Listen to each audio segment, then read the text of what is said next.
Imagine, quelqu'un arrive vers toi tendu et parle vite. Non mais c'est bon, j'en ai marre, ils sont tous nuls dans cette équipe. Et toi, tu veux pratiquer la CNV.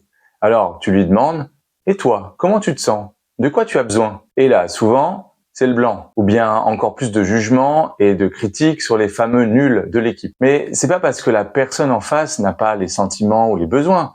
C'est plus souvent parce qu'elle n'a pas forcément développé la compétence de les écouter et les nommer par elle-même, ou bien que les pensées sur le reste de l'équipe prennent beaucoup de place dans sa tête à ce moment-là. C'est là que les questions fermées deviennent magiques.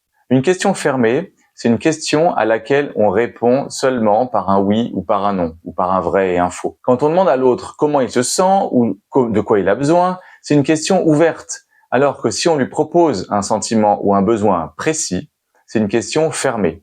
Il pourra dire s'il se reconnaît dans ce sentiment ou dans ce besoin précis ou non. On va essayer de deviner un sentiment ou un besoin et on va le proposer à l'autre. Et en fait, ça sera beaucoup plus utile pour l'autre personne, et ceci même si on devine faux, entre guillemets. Deviner faux, c'est pas grave, parce que le cadeau qu'on lui fait, c'est l'aider à rediriger son attention sur ses sentiments et ses besoins. Après ce genre de questions, c'est super rare que l'autre continue à alimenter des jugements sur les autres. Le fait de se positionner en oui, non, sur le sentiment et ou sur le besoin qu'on lui propose, ça va naturellement l'inciter à s'interroger sur le monde de ses sentiments et de ses besoins. Je reprends mon exemple. Donc, quelqu'un arrive vers toi et il te dit « Non mais c'est bon, j'en ai marre, ils sont tous nuls dans cette équipe. » Alors toi, si tu veux pratiquer la CNV, je te propose de deviner un sentiment et ou un besoin et de lui proposer.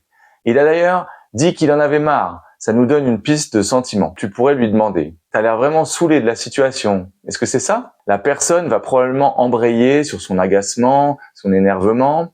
Et tu peux aussi lui proposer un besoin. Toi, t'aimerais que la collaboration marche mieux dans l'équipe? Et là, mine de rien, sans même prononcer le mot sentiment et le mot besoin, en girafe de rue, comme je l'expliquais dans une autre vidéo, tu devrais pouvoir avoir une discussion plus productive et plus efficace pour trouver des solutions concrètes avec lui, grâce à la CNV. Alors maintenant, rappelle-toi, en pratiquant la CNV, on va utiliser les questions fermées quand on veut l'aider à clarifier ses sentiments et ses besoins. On va pas lui demander simplement « mais toi en fait, de quoi tu as besoin? Comment tu te sens ?» Parce que ce genre de questions, ça va plutôt le bloquer ou faire des blancs. On va lui proposer des sentiments ou des besoins précis. Et c'est ça qui va beaucoup mieux l'aider. Si tu le fais en girafe de rue, en langage de rue naturel, on va dire, c'est-à-dire dans un langage habituel et classique.